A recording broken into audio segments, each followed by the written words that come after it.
Hello, everybody. So I had to do sort of a redo of the Datsusara BizOp questions part 2 here because YouTube somehow screwed things up and everything went out of sync. But it's good because I had some updated answers for some of these questions. And yeah, let's get to it. Okay, so manufacturing. How did I select my manufacturer? Well, this is probably the biggest challenge, and it's definitely an ongoing process. I will tell you that originally I just went on to Alibaba and I went through, and in my case, I knew I was making a bag. I wanted to make it fairly strong, so I just looked for people who were producing travel bags that looked decent. Talked to a few of them until one of them was willing to make a prototype, which actually they did the prototype for free, and they were willing to accept a low order unit quantity, which was good. Um, they did a decent job on the samples, so I said, all right, let's give them a chance. And we were only making 100 bags anyway, so figured it couldn't be too scary. And they did a decent job. We've since moved on to other manufacturers. I found they could keep up with the bigger orders, and their quality suffered over time. And to find those people, I've once again gone on to Alibaba. Now it's a bit of a hit or miss. Sometimes you're going to email people and they're going to want crazy sample fees, or they're not even going to want to talk to you because you don't want to order 10,000 units of something. Other times they'll promise a lot or send you great samples and then turn around the production and maybe not do such a good job. It's really just it's just trial and error. You gotta just give it a shot, and definitely, and the samples do tend to mean something. So if you can create a good sample and then make sure they stick to it and press them on that, you'll probably be okay. So and then there are other ways, of course, too. If you know people, ask them. You can feel free if you're making a product somewhat similar to mine, but not a complete direct competitor. I'll be happy to tell you who I'm working with or who I might recommend. So you can try that, I suppose, with other people you might know as well. Let's see here. Did I visit the manufacturing facility I selected? No, I have yet to go out to China. I do think that if you have the money and the time and you don't mind going out there, you don't mind long plane flights, you don't miss your dog terribly like I do when you're separated for even an hour, um, then yeah, go out there. I've heard that is one of the best ways. Go out, try a couple different factories, see what they look like. When you actually go there. Um, you can also go to some of the trade shows that they have out there. That might help you in finding manufacturers. So, with more money, resources, time, and flexibility, it's probably a good idea. But I have managed to do everything that I've done without myself going out there or anybody from my team. In fact, with many of my manufacturers, I've never even spoke to them on the phone. It's been strictly emails and IMs and for communication. And sometimes we'll pre-record videos that'll go back and forth. So it's not necessary, but it is nice. Um, okay, did I sell pre-orders prior to setting up my first production run? No, I didn't. I had a few friends that definitely said they would be interested, but I didn't set up any sort of pre-order system at that time. I think it took me, I'd say, at least a year before I started doing any sort of pre-order kind of system. It is nice to have once you have a following, or even if you have a Kickstarter campaign or something like that. That'd be great. I mean, it's wonderful to have pre-orders if you can do that. If not, you can do like me and just make a small batch the first time.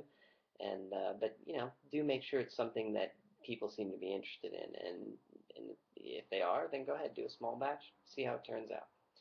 Um, Okay, how did I decide how much to order on my first run? Well, part of that came down to, relax, buddy. Here's the UPS truck, so he's alerting me. Part of that comes down to how much money do you have? At least it was for me. I had about 3,000 or so saved up, and my first bags cost me about $33 a piece or so, plus taxes and all the import fun and all that. Um, so I got close to about 100. It was close, maybe a little bit less, but that was really what limited me. If you can get more and you're really confident in the quality and you've got a really solid prototype that you trust they're going to replicate well, sure, do more. Also if you're confident in people buying whatever you're making. But otherwise, I would say try and go small on the first run and just see how it goes, and but be prepared to go ahead and reorder quickly if you start selling fast. Let's see. Next question. Was it a large upfront expense? Well, I think I already told you it's about $3,000. Plus, I had my housemate help me program the website. I was using PayPal buttons as my main processor, so that didn't really cost anything other than the percentage they take out of the sales that you get. So it was mostly a time upfront expense, and then just the raw cost of the goods. Fulfillment. Okay, how did I select my fulfillment company? Um, I went through and hi, uh, fiance is home from work. How did I select my fulfillment company? Yes, so I looked around on various different sources on the web talking about fulfillment reviews and things like that. I looked over pricing. Shopify, the e-commerce system I use, has a few ideas of who to check out. I ended up going with Fulfill Right for now, even though they're in New Jersey, which I really, really wish they were on the West Coast, partially because it's faster to get things from China over to the West Coast, and I would just like to have it closer to my home state. That would be nice. Um, but they are really, really good. They've been great to me. Their prices are very fair. Their back end system is the best that I've seen for any of the fulfillment company warehouses. They're really easy to deal with too. So that's what's sold their service to me, and nobody else that I've even started to talk to has come anywhere near on all those different levels, especially in pricing. These guys are just so much more reasonable because they pass on their shipping discounts to you. So let's say, for shipping UPS or FedEx or whatever, they get a discount of $2 or $3 on a $10 package. A lot of companies won't pass that on to you, so you can't make that up with your charges to the customer. So, but with them, they do pass that on to you, so you've got that extra little buffer space to work with, which is really, really critical for me. I'm recording a video for the company, but I'll be there in a minute. Let's see, at this point, do I handle customer service issues? Yes, yes I do. It's pretty much just me. People are often shocked, or they think, wow, the president got back to me, and, that's nice, but really it's because I'm the only guy here, and honestly, it's a part of the job that I like, unlike dealing with manufacturers, which is sometimes not always fun, and I would love to hire somebody for that. But talking to people or at least emailing back and forth and things like that, I do enjoy that. So yeah, for now I'm handling that. Takes me an hour or two out of each day. That's really probably the bulk of what I do each day on an average day. Okay, lifestyle. Has the lifestyle change been as substantial as I would have hoped? Yes, absolutely. Can't really complain there.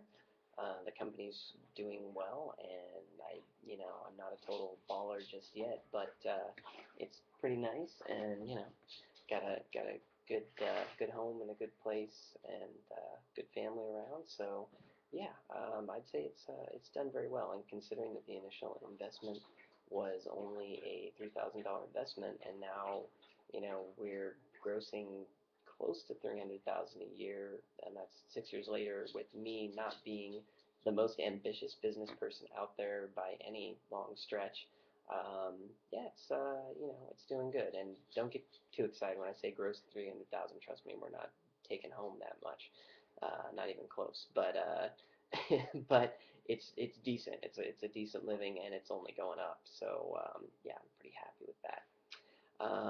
Am I able to spend the majority of the time doing things I enjoy now?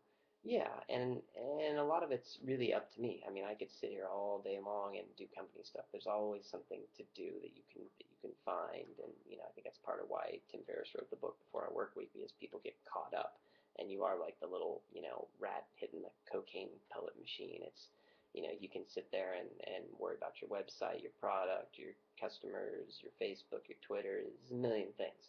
But I try and kind of, keep it sort of segmented in my life. Like, okay, I've got, this much time in the morning to do this. And then I just, at some point, make myself stop unless there's something that's, immediately pressing that should be taken care of. And that being said, I do check emails more than a few times a day. and I do like to keep up on all the customer service aspects. People really seem to love fast responses, but I don't mind doing that. I mean, I'm be on the internet anyway or something. I'll go ahead and check my company page, make sure there isn't something I need to address. But I'm a bit of a homebody as it is anyway, so checking things like that on a semi-regular basis doesn't really screw me up. And some days I'll just work for an hour or two and I'll walk away. Other days I've got a lot of design work and I'm, dealing with customers, manufacturers, shipping, all kinds of things. Maybe I work an 8 hour day every now and then. My ideal thing is to never go past 4 hours a day on average. For me, that's good because I got a lot of things I like to do around the house and gardening, taking care of the dog, hanging out with my fiance, my friends, a lot of things I like to do. I don't want to be lazy, but I want to have a life. And I find that yeah, this has allowed that for me. So and as you can see, today I haven't shaved in like a week, but that's what happens because I don't have anybody to report to. So it's all good. There you have it. That was part two, redo. And I might make a part three if we see some more questions coming in. Until then, thank you. Good luck.